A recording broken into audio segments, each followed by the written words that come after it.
Apakah Gibran Raka Buming Raka masih mampu secara rohani? Apakah Gibran Raka Buming Raka tidak pernah melakukan penyalahgunaan narkotika sebagaimana diatur di dalam Undang-Undang Nomor 7 2017 Pasal 169?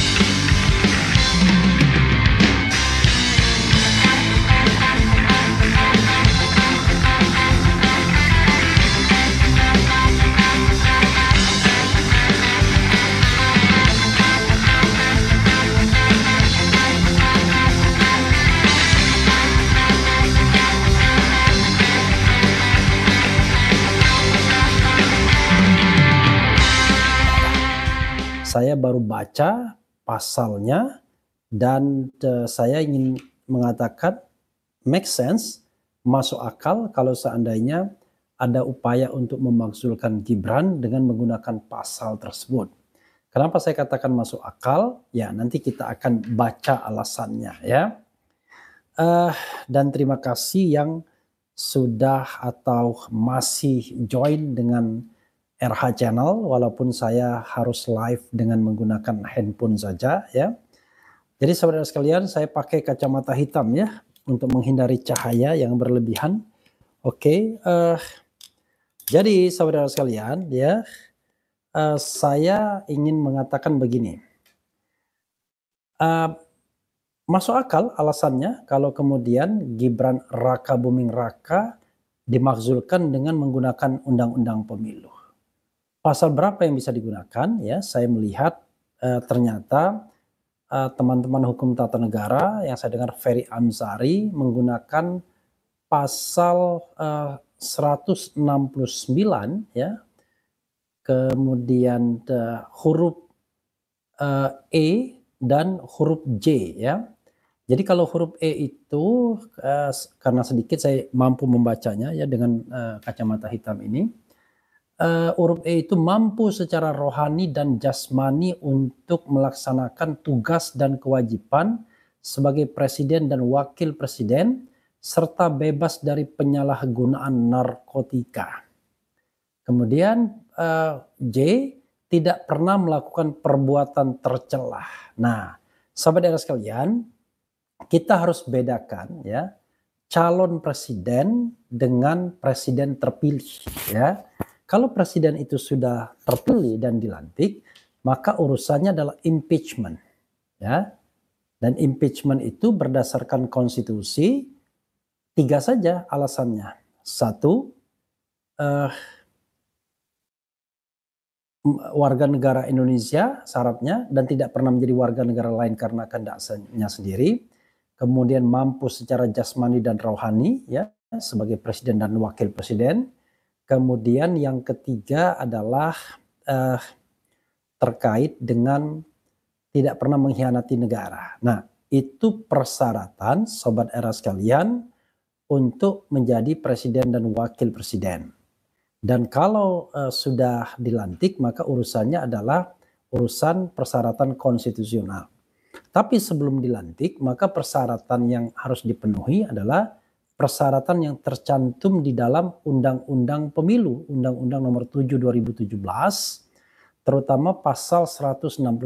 Nah, pasal 169 huruf E itu mengatakan soal mampu secara jasmani dan rohani sebagaimana disinggung di dalam konstitusi, tetapi ada juga klausul yang mengatakan syarat lainnya adalah bebas dari penyalahgunaan narkotika.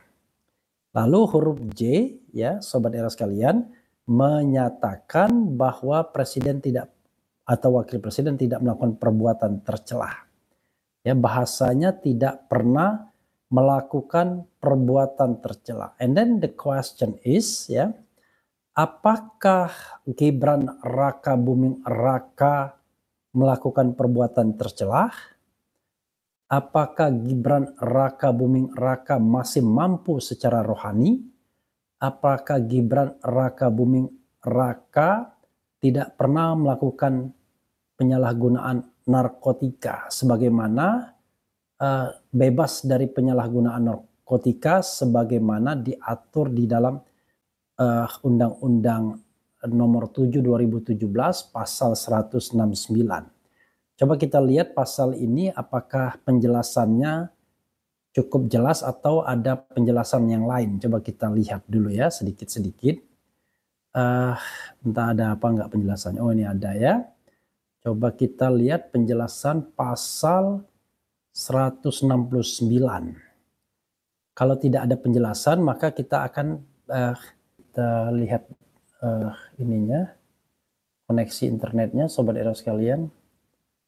Oh, koneksi internetnya coba kita coba kita lihat ya. Ya, mudah-mudahan internetnya tidak bermasalah lagi ya. Nah, pasal 169 tersebut Sobat Era sekalian, sepertinya saya yakin tidak memiliki penjelasan lebih lanjut ya untuk huruf E dan huruf J-nya ya. Untuk huruf E dan J-nya. Kalau untuk huruf lain mungkin ada penjelasannya ya. Pasal 169.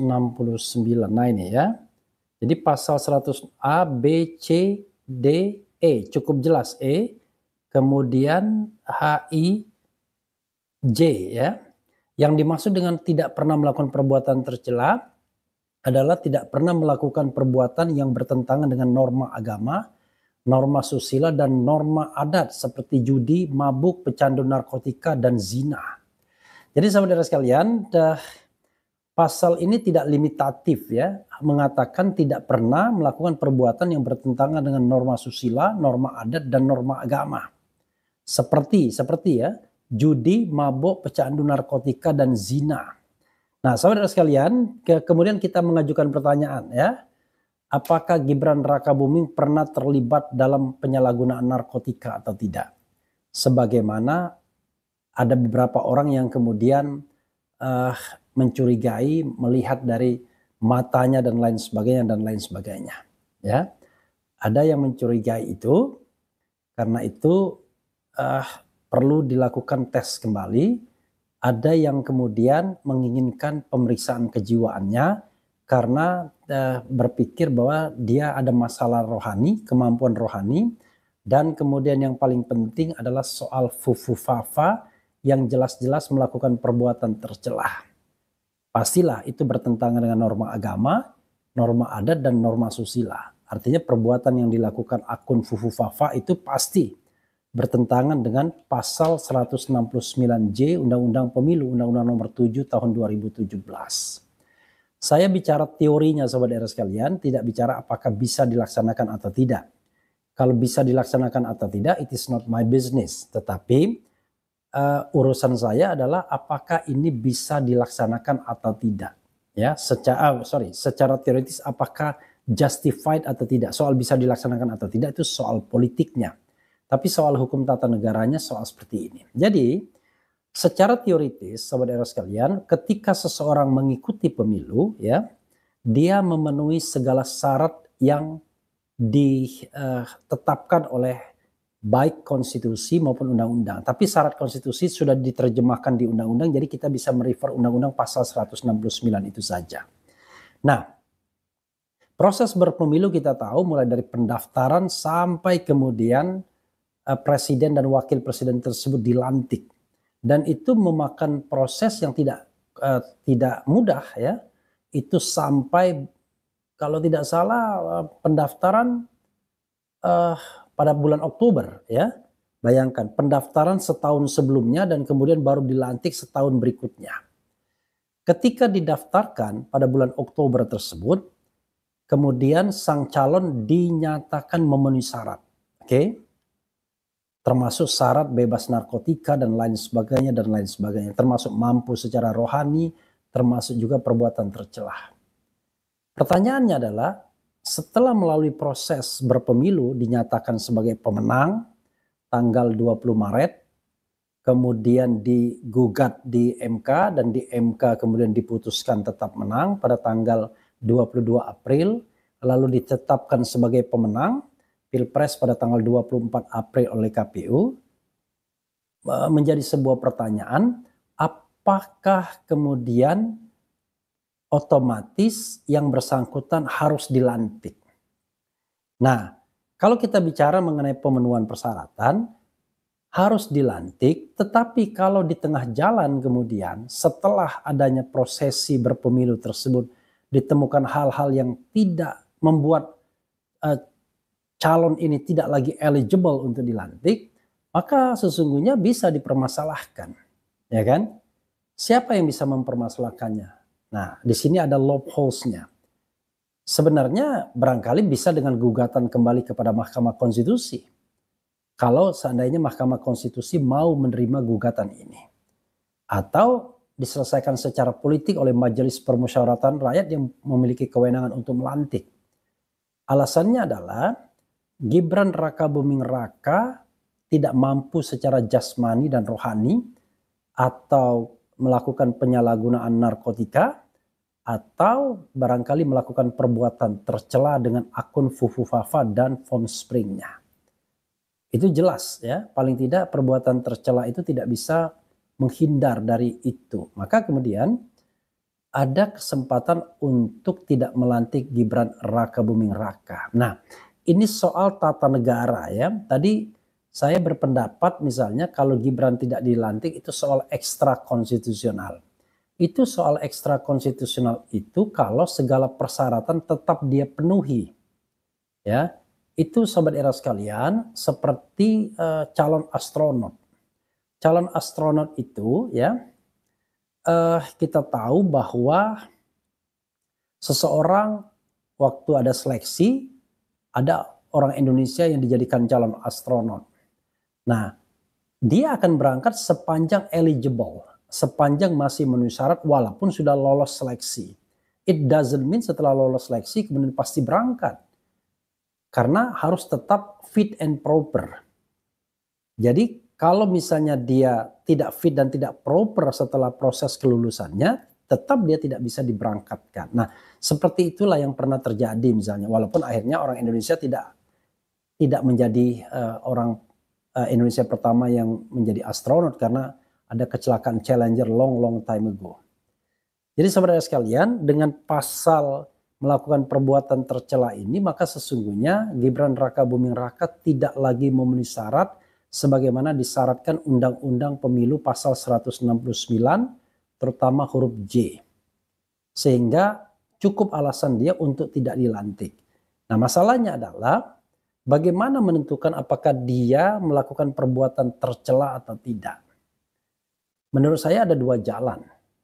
Jalan hukum ke Mahkamah Konstitusi karena ini ada kekosongan hukum, ya, atau jalan politik KPU yang menyatakannya bahwa dia tidak lagi memenuhi syarat dengan pemeriksaan atau Bawaslu misalnya, atau jalan lainnya, ya, karena pada dasarnya atau jalan politik, ya.